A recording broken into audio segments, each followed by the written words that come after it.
Salve a tutti cari lettori, benvenuti o bentornati qui sul canale. Io sto iniziando a sudare ancora prima di incominciare perché chiaramente sto chiusa dentro per evitare rumori e fastidi vari, quindi vediamo di muoverci, altrimenti io a fine video sarò sciolta come un gelato. Oggi siamo qui per le letture del mese di giugno e luglio.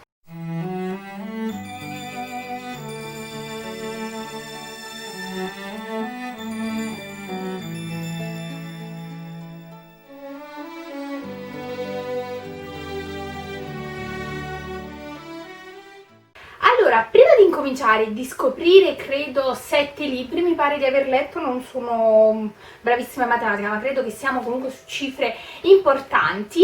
volevo darvi alcune importanti comunicazioni di servizio. Allora, prima di tutto, questa saranno le prime, diciamo, letture bimestrali, nel senso che nei mesi scorsi avete visto che spesso non sono riuscita a portarvi le letture mensili, anche se tanto tempo fa su Instagram voi avete espresso questo desiderio, ma in realtà mi sono resa conto che sostanzialmente è preferibile, almeno in questo periodo, portarvi letture bimestrali. È chiaro, se poi in un mese io leggerò 50 libri, ovviamente faremo il video mensile, ecco, cioè ci regoliamo. Però nei prossimi mesi ho comunque pensato di portare avanti questa idea delle letture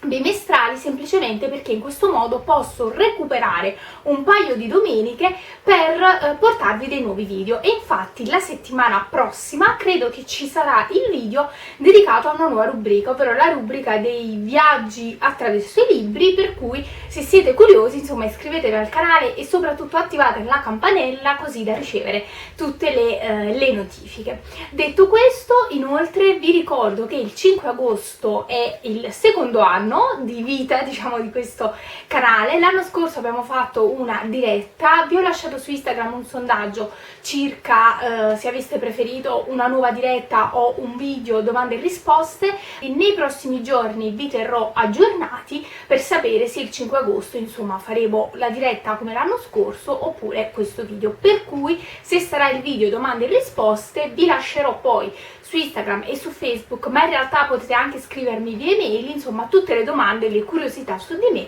alle quali io risponderò. Credo dunque di avervi detto tutto, possiamo ovviamente iniziare subito. Allora, partiamo col mese di giugno, che sostanzialmente è stato quello... Oddio raga, sto a morire, un foglio, c'è qualcosa? Io vorrei usare il segnalibro per sventolarmi, ma non posso, niente, allora resisteremo. Allora, dicevo che iniziamo subito col mese di giugno, un mese di giugno che è stato effettivamente quello pieno zeppo di libri, sostanzialmente, rispetto al mese di luglio. E vi ricordo l'autore del mese, cioè Masaniello, ve lo lascio nelle schede, e poi ho anche partecipato alla prima tappa della read-along dedicata a Jane Austen, realizzata dal filo di Arianna, dedicata a Northanger Abbey e a Lady Susan. Ah, peraltro io qui sto usando il mio bullet journal, quindi se per caso a qualcuno di voi, insomma, farebbe piacere capirci qualcosa in più o sapere qualcosa sulla mia esperienza, posso farvi un video, perché effettivamente sono un 7 mesi che lo sto usando e mi ci trovo molto bene. Quindi, oltre a questi video, cosa ho anche letto? Partiamo subito col primo, o meglio, i primi due libri sono in qualche modo collegati a tutta la vicenda di George Floyd. Avrei infatti voluto fare un video a tema, però ecco, per non sovraccaricare eccessivamente i libri mi sono detta, bah, ci penseremo. E in realtà questi due libri che comunque ho letto, secondo me, possono essere da un lato molto interessanti per capire soprattutto il secondo di cui vi parlerò. Allora, il primo testo è infatti La nobiltà della pelle di Henri Grégoire. Questo testo che io comprai sul libraccio, credo a 5 euro, no, anche qualcosa in meno perché c'era lo sconto del 70%, quindi credo un 4-3 euro, insomma, che è un opuscolo, è un pamphlet minuscolo, quindi è proprio anche adatto per l'estate. Peraltro non so se riuscite a vedere il font, ma scritto a caratteri cubitali praticamente, quindi sono un 100, no, neanche 100, sono un 60 pagine, ma è un testo che è stato scritto tra la fine del 700 e gli inizi dell'800 circa la questione coloniale e lo schiavismo in Africa. Dunque questo è uno dei primi autori, tutto sommato, dell'epoca contemporanea e di nazionalità francese, che scrisse un pamphlet a difesa delle persone di colore e quindi contro la schiavitù. È un testo secondo me molto interessante, soprattutto per l'attualità, ecco, delle tematiche affrontate e delle spiegazioni che in qualche modo vengono date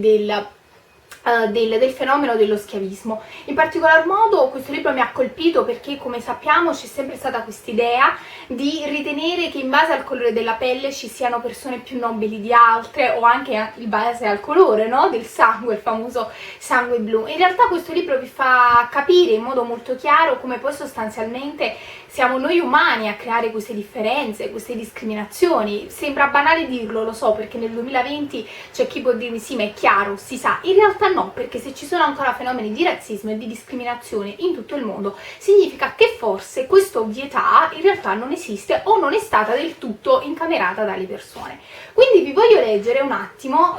quello che spiega un po' quello che dice questo piccolo pamphlet. E dice: la nobiltà della pelle è l'ultimo lavoro di spessore del 76enne Henri Grégoire, infaticabile difensore degli uomini di tutti i colori. Scritto nel 1826, questo brillante pamphlet porta alla loro estrema e più convincente sintesi le argomentazioni sviluppate nel corso di 40 anni di impegno abolizionista e anticoloniale. Il testo non deve essere considerato solo come un classico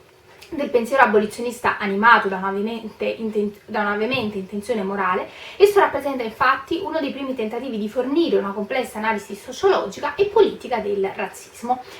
Il razzismo, dice Grégoire, è una falsa questione culturale che, per essere disinnescata sotto il profilo sociale, deve essere compresa più giustamente come una questione politica. E quindi, insomma, è un testo che, ripeto, leggete veramente in pochissimo tempo e è ricco, secondo me, di tanti spunti interessanti e di delucidazioni. Invece di cui vi parlo e che appunto è collegato, questo mi è piaciuto effettivamente tanto, l'ho preso su Bookmooch, e sto parlando di Fiamma Nierestein,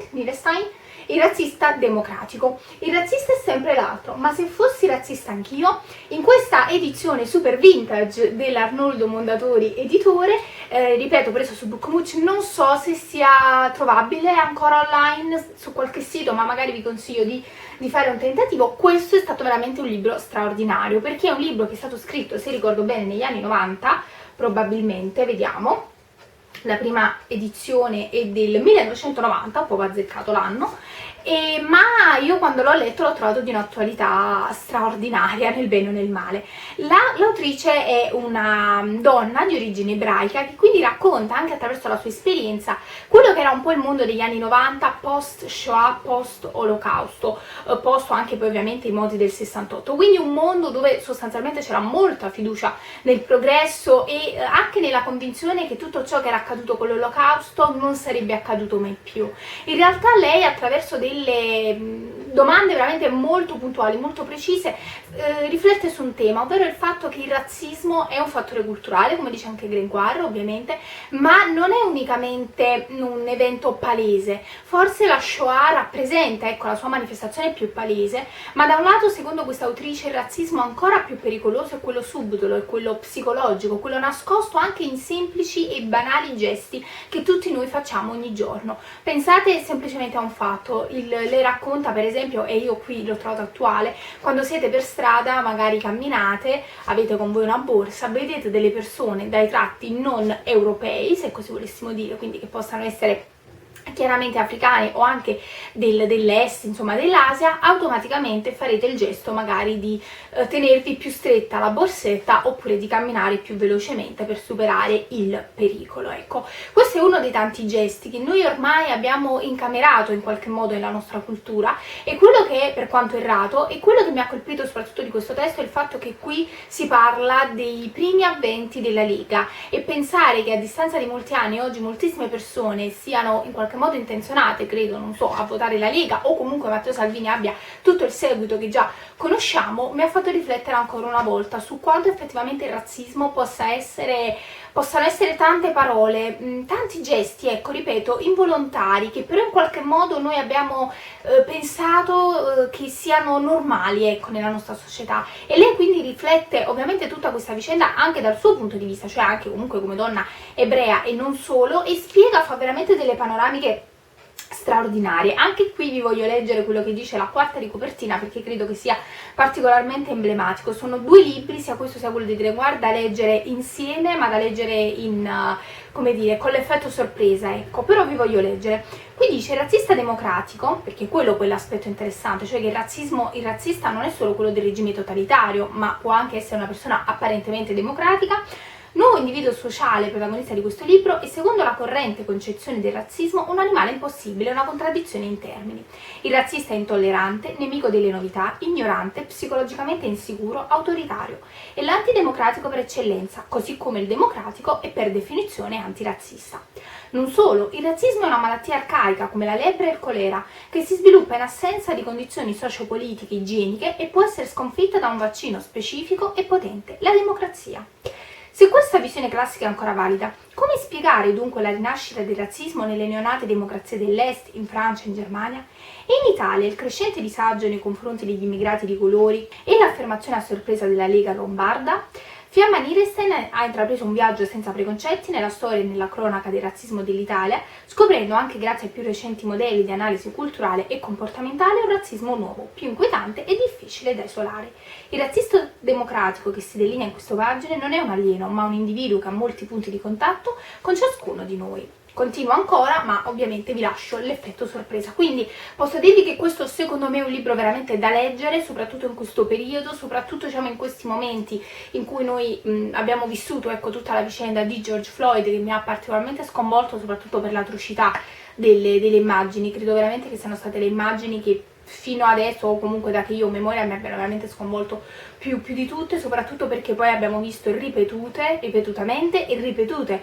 anche in altri contesti, e quindi credo che questo debba molto farci riflettere, per cui vi pongo questa domanda e vi prego ovviamente di leggere questo libro o comunque di riflettere. Il razzista è sempre l'altro, ma se fossi razzista anch'io?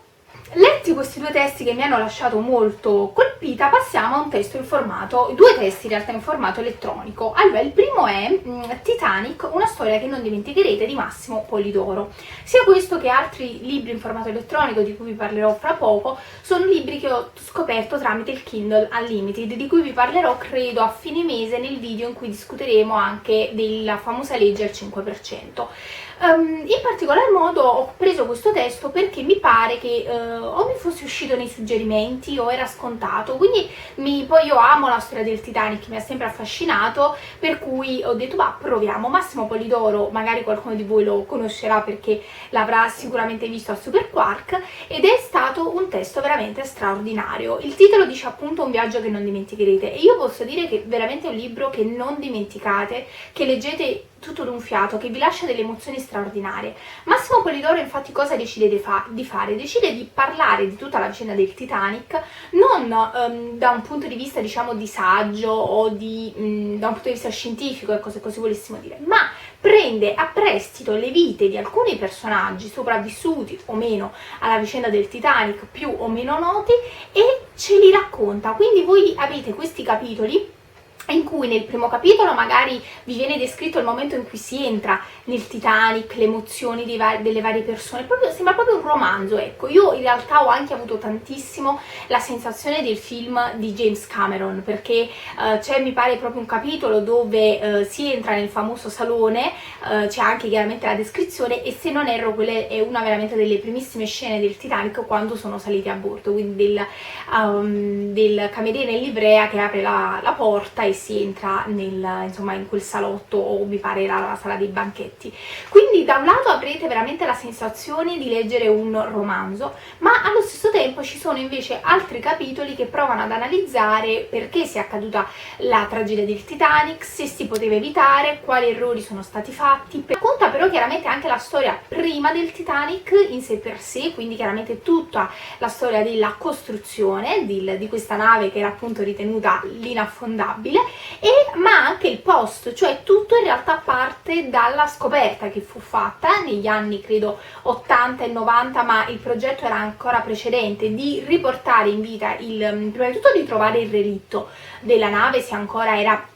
visibile e presente negli abissi sottomarini, e poi nel momento in cui fu scoperto anche di provare a recuperare a fornire quante più immagini possibili su questa nave. Quindi è interessante vedere come poi la storia del Titanic non si concluda, non nasca e non finisca appunto nella tragedia che tutti noi conosciamo, che ha ispirato il film di Cameron, la canzone di Celine Dion, eccetera eccetera, ma in realtà all'interno di questo libro vi viene proprio fatta una panoramica di tutto quello che è la vicenda Titanic, prima, durante, dopo e anche oggi. Quindi mi pare che tempo fa uscì un articolo in cui si diceva che il Titanic era in pericolo perché sostanzialmente era a rischio ovviamente di deperimento all'interno dei fondali sottomarini, quindi si diceva cercate di salvare il Titanic. Oppure anche il fatto, per esempio, che questa è una cosa molto strana che però ho notato anche per altri luoghi, ovvero il fatto che spesso si creino in qualche modo dei luoghi della morte che però diventano dei luoghi alla moda, e quindi all'interno del libro ci vengono anche raccontati per esempio di persone che hanno pagato tantissimi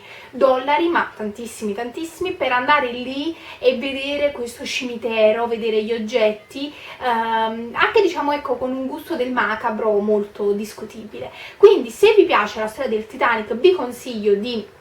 recuperare questo libro, che anche questo trovate scontato sul libraccio perché è comunque molto vecchio, non vi deluderà e appunto è un viaggio che non dimenticherete. Il libro invece successivo, e perché a questo punto avevo bisogno di un libro un po' più veloce, è stato La congiura dei veleni di Maria Luisa Minarelli, l'ultimo volume della saga dello spin-off dell'avvocatore Marco Pisani, di cui vi ho parlato tante volte qui sul canale, a partire dal famoso Wrap Up di marzo, non so se lo ricordate ancora, fino diciamo credo a uno degli ultimi. Allora, questo qui è appunto il quarto volume, ma è il secondo della... no, credo sia il quinto in realtà. Credo sia il quinto volume, ma il secondo insomma dello spin-off, ambientato a Roma, che vede appunto Marco Pisani chiamato da Papa Benedetto XIV per risolvere una serie di delitti, siamo nella Roma del Settecento, per risolvere una serie di delitti e di misteri. In particolar modo questo libro, come potrete dedurre, ha per argomento delle morti misteriose all'interno della città di Roma, generalmente morti molto sospette, perché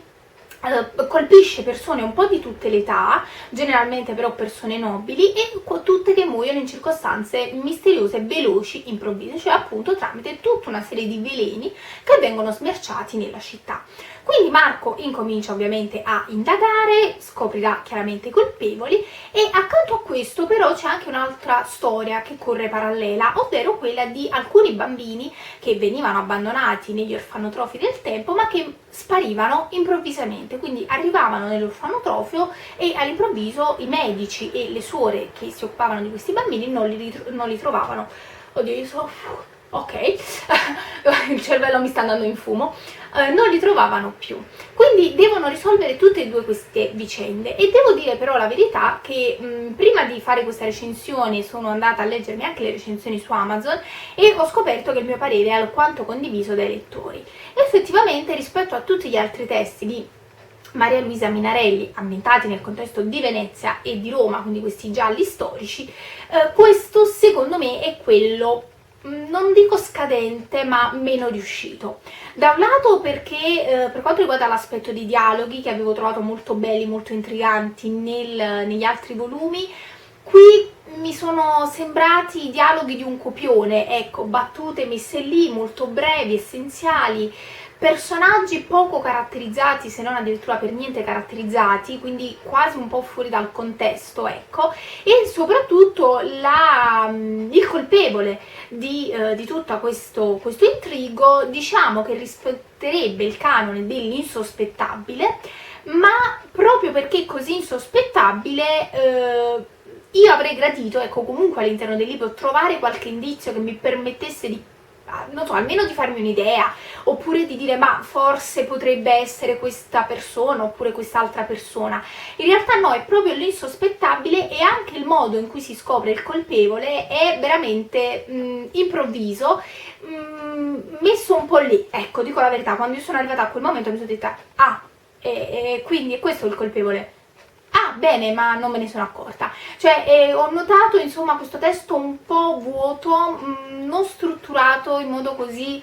intrigante, così appassionante come i volumi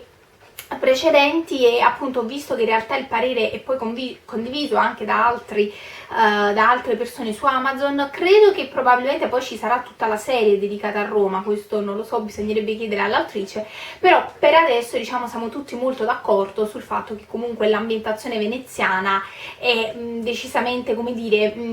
più caratterizzata rispetto a quella romana, quindi è un testo sì che mi ha fatto compagnia, ma dico la verità ho faticato a finirlo, ero lì sul punto di dire ora stacco, però comunque essendo un giallo sapevo di poterlo finire in breve, breve e quindi alla fine l'ho concluso, però secondo me non è il testo migliore fra tutti. A questo punto confermo ancora una volta la mia idea, ovvero che il testo migliore secondo me è Sipario Veneziano, di cui vi ho parlato proprio nel famoso group up di marzo. Arriviamo al mese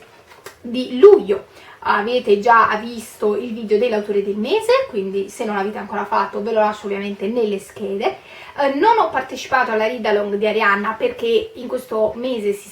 hanno letto Ragione e Sentimento, che io già ho letto, quindi anche quello lo trovate nella playlist dedicata al gruppo di lettura. Sapete, partiamo da una biografia, perché come sapete ultimamente mi sono particolarmente avvicinata al genere delle biografie, le trovo sia scritte bene, chiaramente molto interessanti, magari per capire qualcosa in più su alcuni personaggi, sia storici sia personaggi dell'attualità. Ecco, da questa biografia, dico la verità, mi aspettavo veramente tanto e i miei, diciamo, desideri sono stati in parte esauditi, in parte no. Sto parlando dell'autobiografia di Rita Levi Montalcini, L'elogio delle imperfezioni, che peraltro non mi ricordo, ma qualcuno di voi su Instagram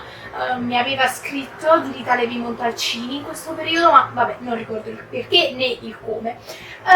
Volevo leggere questa autobiografia perché comunque Rita Levi Montalcini è un personaggio che mi ha sempre affascinato. Arrivare alla sua età, mi pare 104 anni, era la sua età quando morì, ma in generale arrivare a quell'età con quel cervello, con quel modo anche di parlare, di porsi nei confronti dei giovani, questa donna in fin dei conti dell'800 che negli anni 2000 però era estremamente attuale per le scoperte che ha fatto e per il suo modo di parlare ai giovani. E quindi all'interno di questa biografia, appunto autobiografia in realtà, perché l'ha scritta lei, ha raccontato la sua vita, poi a chi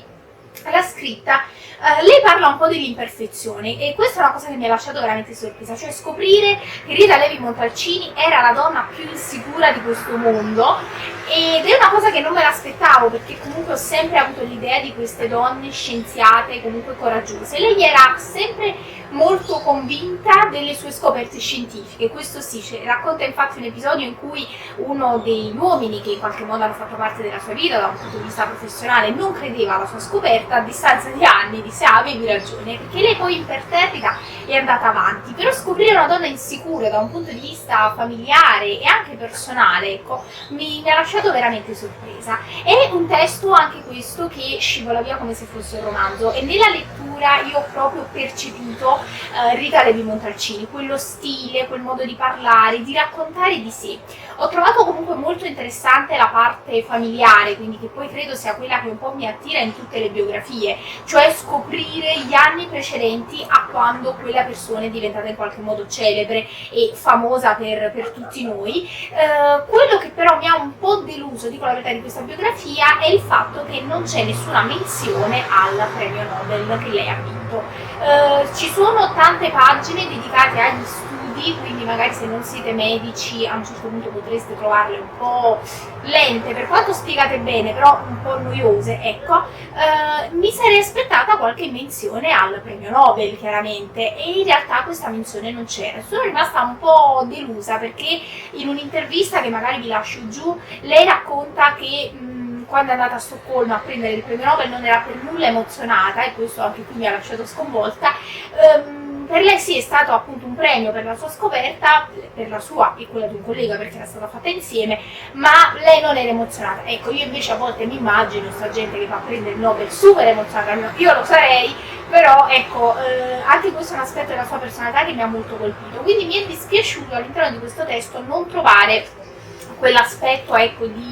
dedicato appunto al premio Nobel, che invece secondo me avrebbe meritato, ecco, un'attenzione, anche perché poi è stato il premio sostanzialmente grazie al quale Rita Levi Montalcini è tornata in Italia, cioè parliamoci chiaro, come spesso accade in Italia, lei a un certo punto durante le leggi razziali è andata in Belgio, poi è tornata, è stata in clandestinità a Firenze e poi è andata in America appena le fu fatta la proposta, e da che doveva restare lì un 6 mesi mi pare ci sia restata quasi 20 anni in America. Poi ritornare qui per il premio Nobel, ecco, secondo me da un lato credo che meritasse insomma un'attenzione in più. Passata dalla biografia di Rita Levi Montalcini a un blocco di lettore particolarmente intenso, non riuscivo a trovare nessun libro che mi ispirasse così tanto da essere letto, e a un certo punto però mi sono ricordata che avevo in libreria un testo comprato un po' di tempo fa e non ho ancora letto per l'appunto, ovvero La compagnia delle illusioni di Enrico Jagnello, per capirci il commissario Nappi di A un passo dal cielo. Allora, quando ho comprato questo testo l'ho comprato con la curiosità, a volte comunque anche di vedere una persona che non è in sé per sé scrittore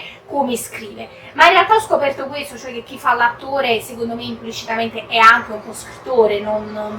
credo che sia difficile vedere le due cose slegate, ecco, e quindi ero molto curiosa. La trama di questo libro è molto particolare, parla infatti di quest'uomo Antonio Morra che vive a Napoli, ha 50 anni, una vita diciamo molto grigia, molto piatta, vive con la sorella che sta tutta esaurita e con la madre, finché un giorno va alla ricerca di un lavoro e entra a far parte della cosiddetta compagnia delle illusioni, cioè di questo gruppo di persone che vengono pagate per impersonare qualcun altro. Quindi c'è per esempio quella persona che ti chiama e ti dice avrei bisogno di una ragazza che mi accompagna alla festa perché non ho la fidanzata,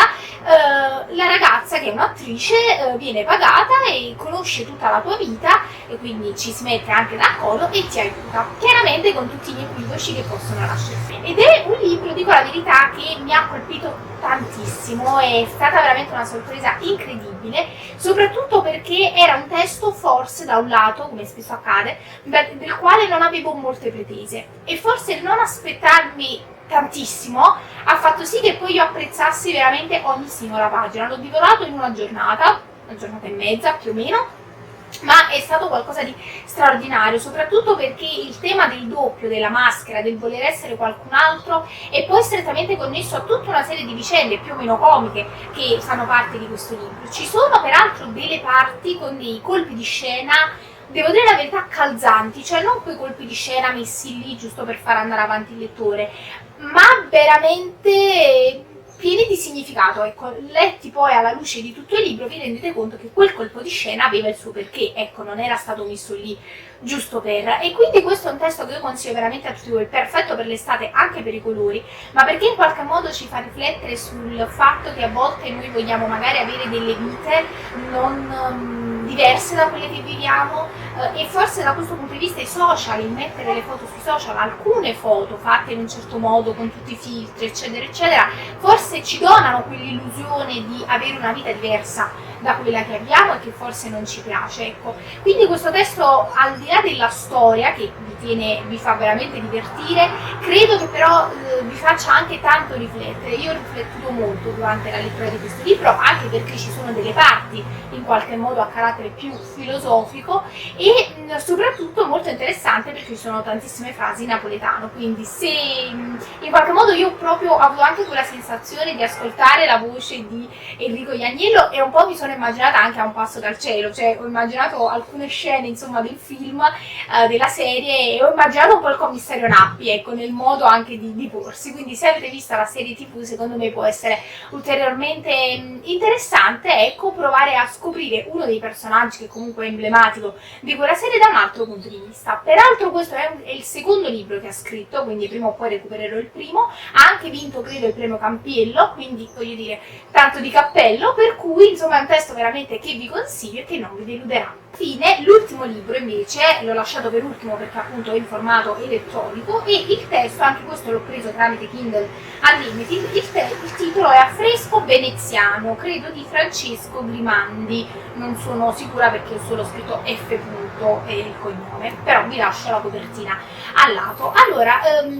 vi ho detto che in uno dei prossimi video vi parlerò meglio di questo Kindle Unlimited, come funziona, se mi è piaciuto, non mi è piaciuto, eccetera eccetera. Questa storia però l'ho letta esattamente dopo aver letto La congiura dei veleni, di cui vi avevo detto, perché comunque Venezia mi attira, mi ispira particolarmente e mi è piaciuto. Questo sì, cioè dopo il flop di quell'altro testo, questo invece mi ha proprio riportato a Venezia. Una Venezia dove appunto ci sono tanti intrighi politici, che appunto addirittura uno dei capi è un personaggio importante di una famiglia nobile veneziana che aspira a diventare doge, e a questo poi si aggiunge ovviamente la storia d'amore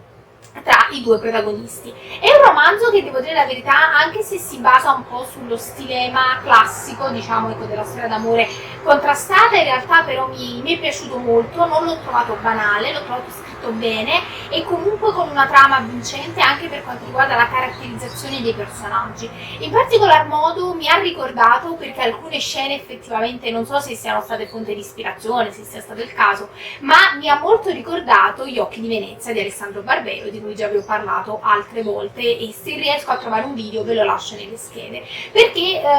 il personaggio a un certo punto deve lasciare Venezia, quindi si imbarca anche lui su una galea, come era accaduto al nostro Michele negli occhi di Venezia. La ragazza resta da sola a Venezia e deve insomma affrontare una serie di sfide, anche perché questa ragazza non è una semplice poveraccia, ecco, è una cortigiana, quindi anche il tipo di persone che frequenta è diverso. Diciamo che forse avrei preferito un finale più ad effetto, e comunque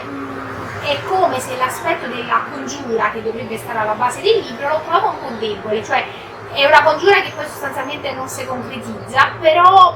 ecco, avrei gradito avere l'illusione che potesse concretizzarsi, ecco. Invece a un certo punto voi capite che non si realizza, ecco, quindi il finale in qualche modo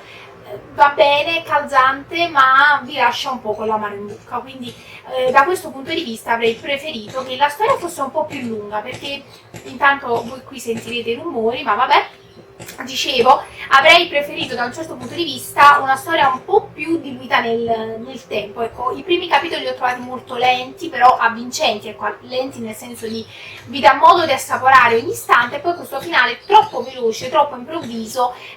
insomma mi ha lasciato, ripeto, un po' con l'amaro in bocca. Però comunque è un testo che rispetto alla Congiura dei Veleni mi è piaciuto tantissimo, quindi se riuscite a recuperarlo su Kindle Unlimited o semplicemente in formato elettronico vi consiglio vivamente di leggerlo. E abbiamo finito. Io spero effettivamente di avervi citato tutti i libri, perché ho fatto numerose cancellature sul mio quaderno dove mi appunto i libri che ho letto, quindi spero che questa sia la versione ufficiale, ma anche qualora non lo sia ci vedremo fra 2 mesi magari per gli aggiornamenti. Quindi con le letture del mese noi ci vedremo fra 2 mesi, salvo ovviamente eccezioni. Ci vediamo prossimamente con nuovi video, con la nuova rubrica dedicata ai libri e ai viaggi, quindi state connessi per non perdere nessuna novità. Potete ovviamente seguirmi su tutti i social su cui sono presente, ci sono anche i podcast, insomma avete cose fatte da me, insomma, che potete guardare per tenervi impegnati in quest'estate. Noi ci vediamo dunque prossimamente e ricordatevi che la lettura sia sempre con voi. Ciao!